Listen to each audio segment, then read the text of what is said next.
السلام علیکم میرے پیارے ساتھیوں، کیسے آپ سب لوگوں کو میری طرف سے بہت بہت جشن آزادی مبارک ہو۔ پاکستان کی آزادی 14 اگست 1947 کو ہوئی تھی۔ یہ دن ہندوستان کے مسلمانوں کے لیے الگ ریاست پاکستان کے قیام کا نشان ہے۔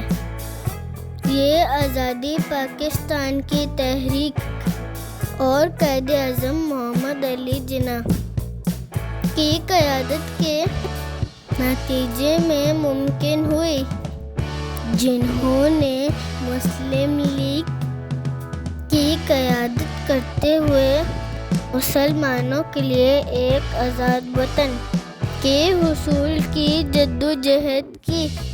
آزادی کے بعد پاکستان نے ایک اسلامی ریاست کے طور پر اپنی خود مختاری کا آغاز کیا اور دنیا کے نقشے پر ایک نیا ملک بن گیا۔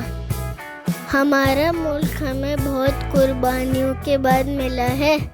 ہمیں اپنے ملک کی ہمیشہ قدر اور حفاظت کرنی چاہیے۔ اللہ تعالی ہمارے ملک کو ہمیشہ قائم رکھے، آمین۔